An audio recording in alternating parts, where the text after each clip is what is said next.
Hello everyone. Thank you so much for joining us today. My name is Arjun and I am the co-founder and CEO at Syook. Syook is an IoT-based, quick-to-deploy, no-code platform that helps organizations improve safety, productivity, and compliance in their operations. Prior to founding Syook, my co-founders and I used to work in different parts of the world, managing operations in the upstream oil and gas sector. I have spent most of my career in the Middle East and some time in the US before coming back to India to start Syook. We are based out of Bangalore. With me are my colleagues Deej and Ajit. Deej has over a decade of experience in digital marketing, and Ajit has been advising the telecom and IT sector for over 2 decades. Since we are all from an operations background, we all understand that lack of visibility in operations can create a number of issues. And these issues can be again related to safety, they can be related to productivity, they can be related to compliance. We solve this problem at Syook by using a real-time location platform to track different assets, right? Both human and non-human. Human could be like employees, contractors, security guards, visitors, and so on. And non-human could be equipment like forklifts, high-value movable assets like safety equipment inside hospitals, and so on. Built on top of this location and the map layer is a very comprehensive rules engine. Because there is so much going on in operations, right? And it's very hard to keep track of where each individual asset is and what that asset is doing, whether it is being productive or not, whether it is being safe or not, and so on. All these rules that are set up by the organization using the platform in a very, very configurable manner, right? And this is instant. There are just a few clicks to deploy a rule. Once we deploy a rule, we are able to keep track of the different alerts coming in and address them in a very proactive manner. There are also a number of metrics that are available for analysis. Again, all this is in a very configurable manner without any kind of customization. Let me give you an example of one of our popular modules, Prakin Parkout, which has been deployed in both the automotive and FMCG sector. This module ensures that there is no delay when a truck enters a facility to when it leaves a facility. This ensures that there are no detention charges or there are no additional payments made to the transportation vendors. For example, what happens when a truck overstays? Today, when we use paper-based systems, we get to know once the truck leaves and detention charges are already leaving. What if we could, say 30 minutes before a truck is about to leave, speak to the driver to ensure that he leaves on time and no detention charges are leaving? These are some of the cases we solve for using Syook. Let's quickly change tracks and move to what is it that we need to look for in digital transformation projects and IoT deployments. Around this time of the year, most organizations are looking at budgeting and planning CapEx. There are a lot of digital transformation initiatives that one can do to improve, again, safety, productivity, and compliance in the organization. Here are a few guiding principles that we think can help you plan better. The first principle that we are going to talk about today is ROI, or return on investment. Dee will speak a little bit more about calculating ROI, not only for productivity, but also for safety and compliance. But again, before we proceed, the problem statement or value proposition that we intend to solve with a project should be extremely clear before we go in. The second principle that we are going to talk about is kind of related to ROI. The second principle deals with when are we going to start seeing results. Ideally, results should be available for any project from day one. If we are going to see results after, let us say, a year of writing code and customizing technology, then these kind of projects may actually not be the best option. The third and last principle that we are going to talk about is scalability. Can we start small? And once we hit milestones, once we see a little bit of ROI, can we scale up seamlessly? For example, can we start tracking trucks in one facility and then move to other facilities once we start seeing some ROI?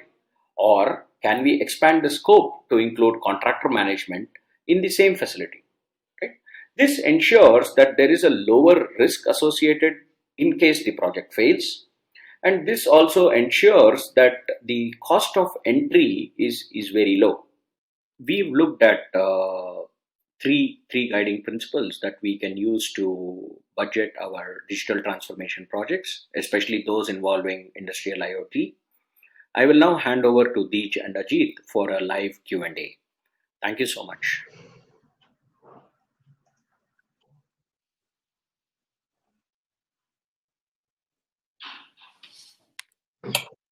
Yeah, good evening, everyone. Hi, Deej. Hello, everybody. Hi, everybody. Welcome to the webinar. We had Mr. Arjun Nagarajan. He's the CEO of our company, who just gave you an overview of what our systems can do and what IoT and Industry 4.0, how it can assist your organization. So now is the time for the live Q&A.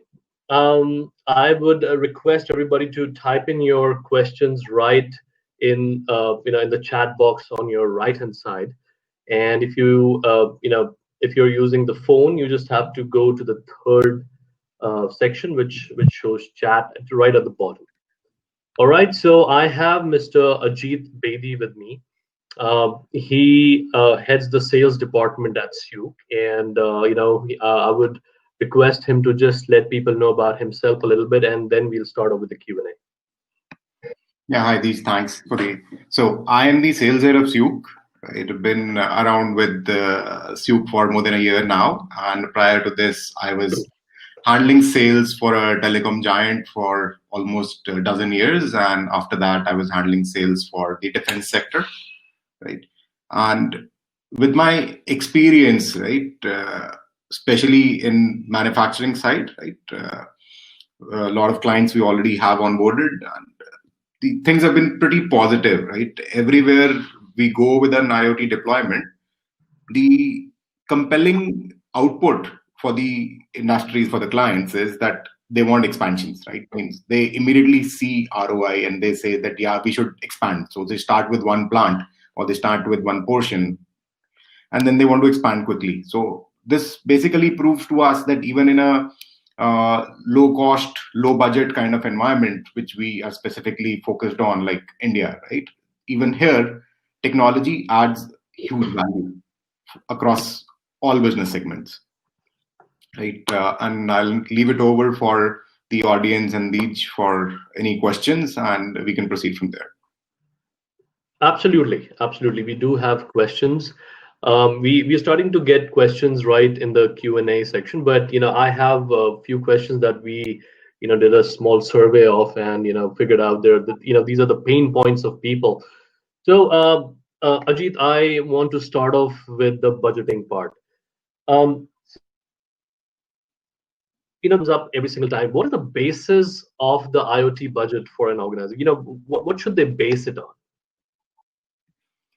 Right. So the budget, primarily, the basis should definitely be the size of the organization, especially the amount of assets they have. So when I say assets, it could be their workforce or the equipment which actually provides any commercial output, right? It could be trucks for a company, for another company, it could be their contract workers or their on-road employees.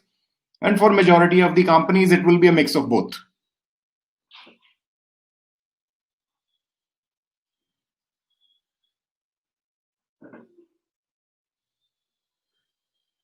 All right, great. So that's very brief and very crisp, I would say. So I'll move to the next question before we answer Bharat's question. What do I know if my organization can? How do I know if my organization can benefit from investing in IoT? what would you suggest people? So when we talk about benefits, right, every organization, especially the management, they understand that there are direct and indirect benefits from any technical deployment, right?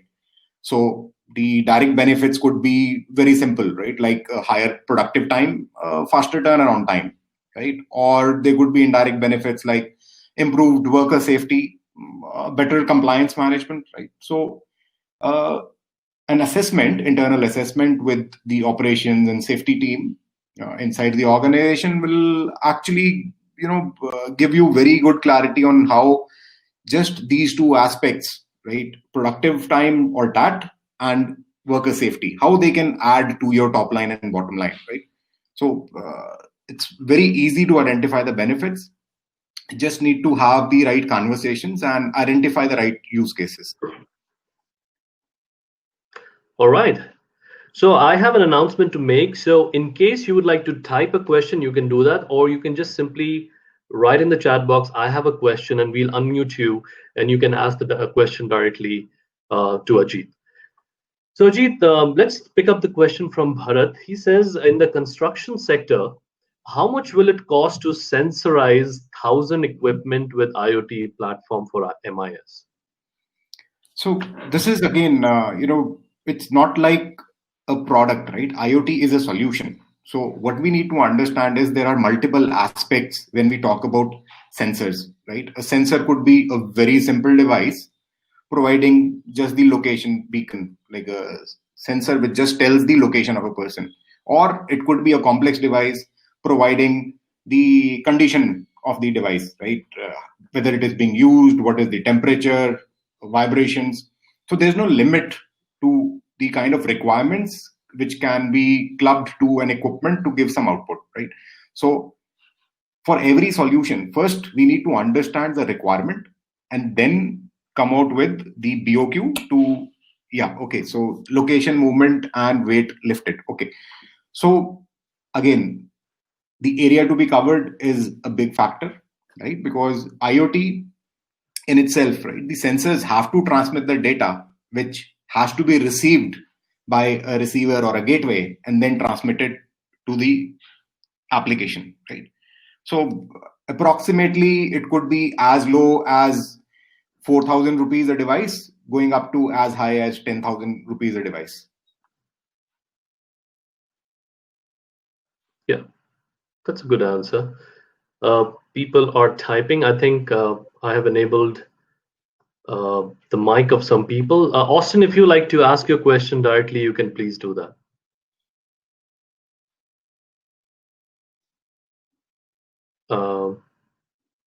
I think he's not available at the moment. Okay, no problem. So perfect. So Bharat says thanks. So we'll move to the next question, Ajit, which is, what should be the typical scale of an initial IoT project? Because there are companies who are small in size, there are big in size. But having said that, when people are going ahead with it, the initial investment that people should look for? So I would rather not talk about the initial investment. I'd rather talk about the initial scale of the project, right? Because ultimately size defines the cost for any solution, right? So the biggest asset definitely being used by almost every industry are the trucks, right? Whether to bring in the raw material or to take out the finished goods, trucks are a very big operational expenditure. And targeting trucks as the starting point of IoT deployment will make very good sense, because the ROI here becomes very fast, right? You can see the returns coming in literally from day one, right? You don't even have to wait a month to start seeing the results, right? But yeah, definitely then there are high risk industrial environments where worker safety again adds a lot of value, because industrial accidents, especially anything where there is loss of life, can lead to shutdowns, and those are huge costs, right? And then all things related, there are costs to be linked with the insurance amounts, which go up. right? So yeah, worker safety is again something which can give very good returns, even though it feels like a dump investment, but in the long run, it gives a lot of good output. And the best part is when you're tracking the workers only just from a safety aspect, you're getting a lot of additional data, which can also be utilized for analyzing their productivity and the compliance part, right? So it's a good way to start. Basically, isolate a small area where there is a unique set of workers and start a pilot project, then extend gradually to cover rest of the plant, or just target the trucks, because at a time, even a biggest plant will be having max 100 trucks at a time. So it's just a matter of installing 100 beacons and a couple of gateways, maybe a dozen at the most at the checkpoints. So yeah, it can make it very compelling and very within the budget. Plus, almost everything today is available as an OPEX. So the organization need not block too much of investment in CAPEX as well. Interesting. Okay, before we move to Bharat's question, I think we have a question from Saurabh that I missed. How should we approach any new technology? That'll be interesting. Because, yeah, so Saurabh has asked it. Okay. Asked the question. So when we talk about new technology, right, there are certain aspects to it. Number one, IoT is not new. It's been around for long, but yeah, the acceptance of the technology has been gradual, right? And because let's look at certain segments, for example, oil and gas sector or the chemical industries. They've been using IoT sensors for a pretty long time, right? I can say even the SCADA deployments which they had 20 odd years ago, even they were the basic IoT deployments, right? But now we are extending it to movable assets rather than just the fixed assets. And the approach should be based on what kind of result you're looking at, right? What problem is it going to solve for you, right? For a company where it's a chemical or an oil and gas, here safety is a big aspect, right? And these companies can't take risks with the life of the customer, with the workers, right? Especially when it comes to the contract workers, right? These are people with very limited knowledge or very limited education, right? And giving them a simple device where they know that they can just press a button if their life is in danger, and somebody can reach out and help them. That in itself is a very, very good thing to offer. Right? I see another question. I think Bharat already has a question. Is worker tracking an issue with privacy? Yeah, so this is again a very interesting question. So basic thing what happens is when we talk about location tracking, right, there are two different aspects to it. One comes with IoT, which we call RTLS or real-time location solution, right? The second is the GPS.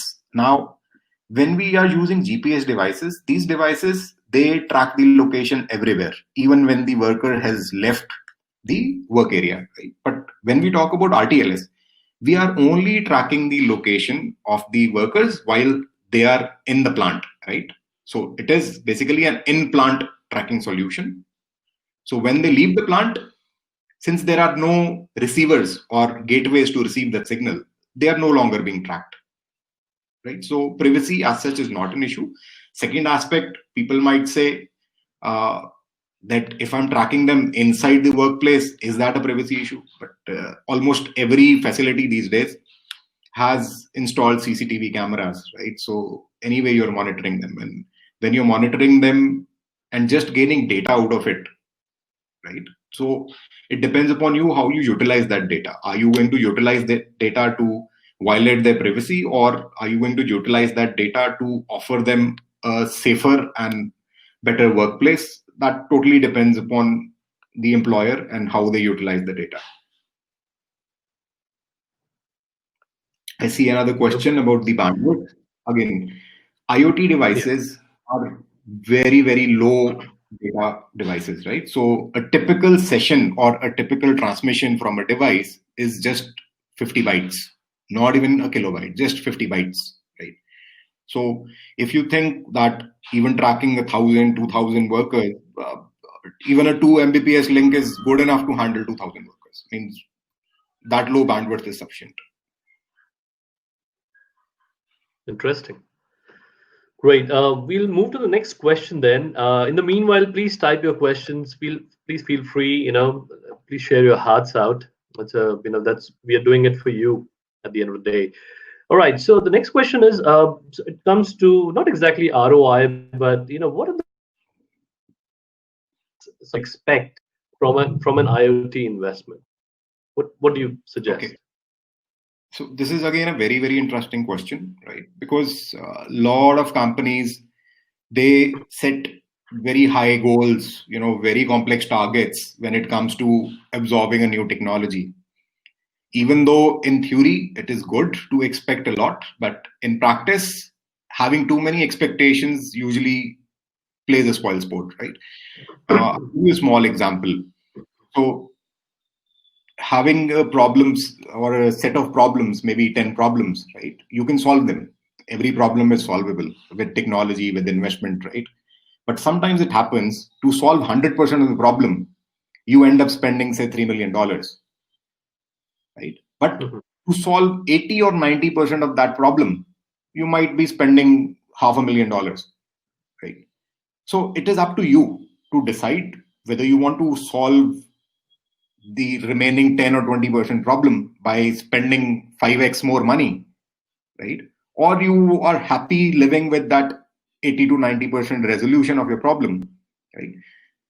Because ultimately, anybody, any technical solution provider will never say no, right? They will just add cost to fulfill your expectations. So having a very clear agenda, you should have a very frank discussion with the technology provider and identify what can be solved in the least amount of investment. And then you gradually grow to cover rest of your use cases, right? So there is no point in trying to solve 100 problems with one single project, because then your investment will become very high. So gradually moving towards solving a problem will also give you or your team to actually utilize the system better, right? Because if you introduce 20 new things at the same time, it will cause a lot of confusion inside the organization. So step by step, especially targeting the use cases which can be easily solved and still give good ROI,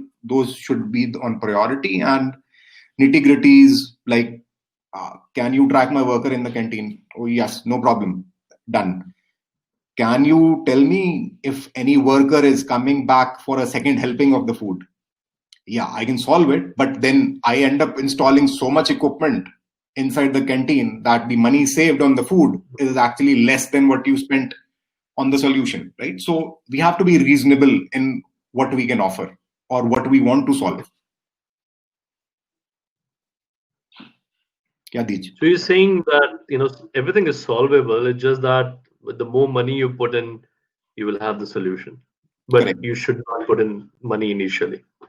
Yeah, absolutely. I think that's how life goes, as far as I think. Start small. Probably if it's 80% at 5x less the cost, I think yes, that's the way to go.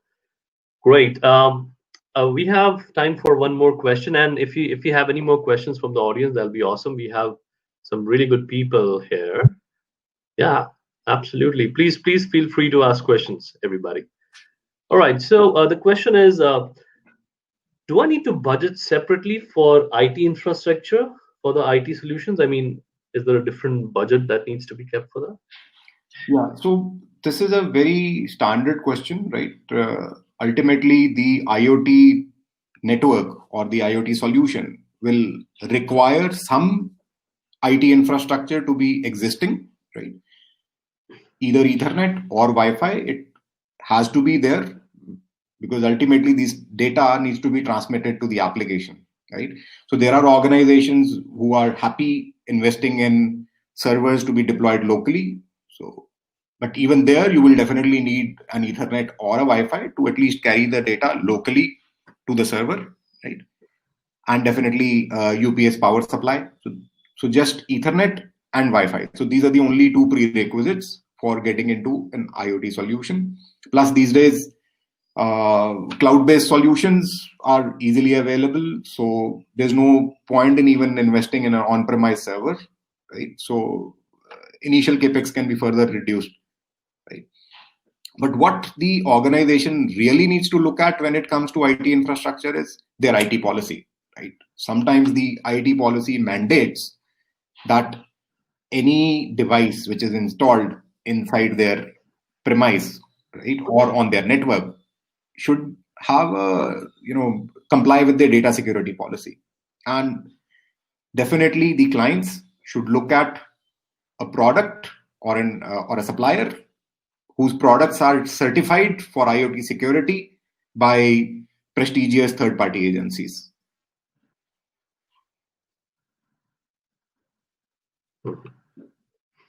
Okay, so Ajit, we have one more question from Kuldeep.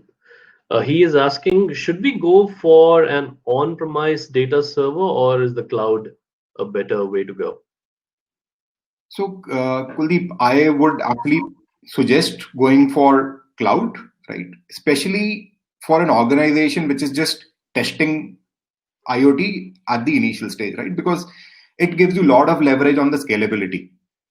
Frankly speaking, if you invest in an on-premise server today with, say, 150 workers, and later you decide, okay, now I want to upgrade, add rest of my 1,000 workers, right? Then you end up making a lot of changes on that hardware, right? Which is a big cost. Then there's an additional cost for maintaining that equipment on premise. Then there will be an additional cost from the solution provider to support an on-prem deployment, right? Because they'll have to dedicate more resources to support a plant which is in a remote location. So cloud basically solves all these problems. No matter where your plant is, you want to add another plant, you want to add 1,000 more workers, or you want to add 5,000 more workers, scalability becomes very easy.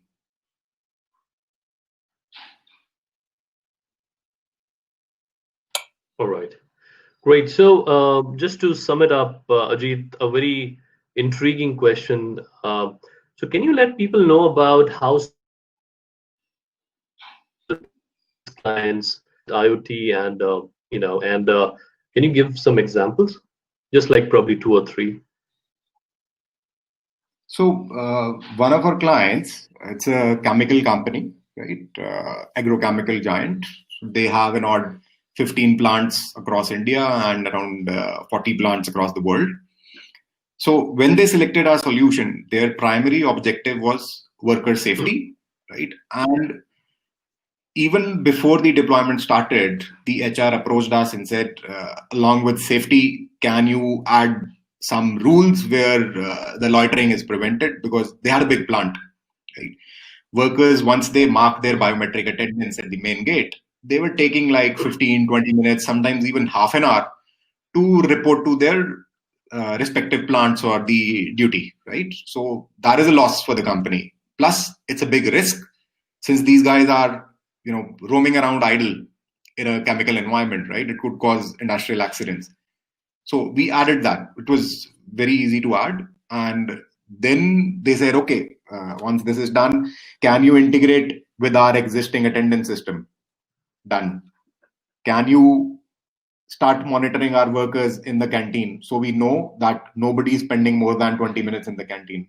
Done, right? So their expectations are lining up gradually, right? They started with the premise of safety, and now they're covering productivity, compliance management.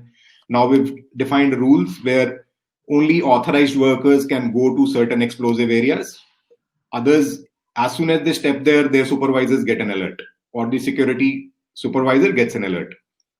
They added a very interesting use case where they wanted to ensure that their emergency response team, the ERT guys, were spread out through the plant, and every plant inside, right, like they have 18 odd plants inside the same complex, that every plant should have a visit from an ERT worker every 1 hour, right?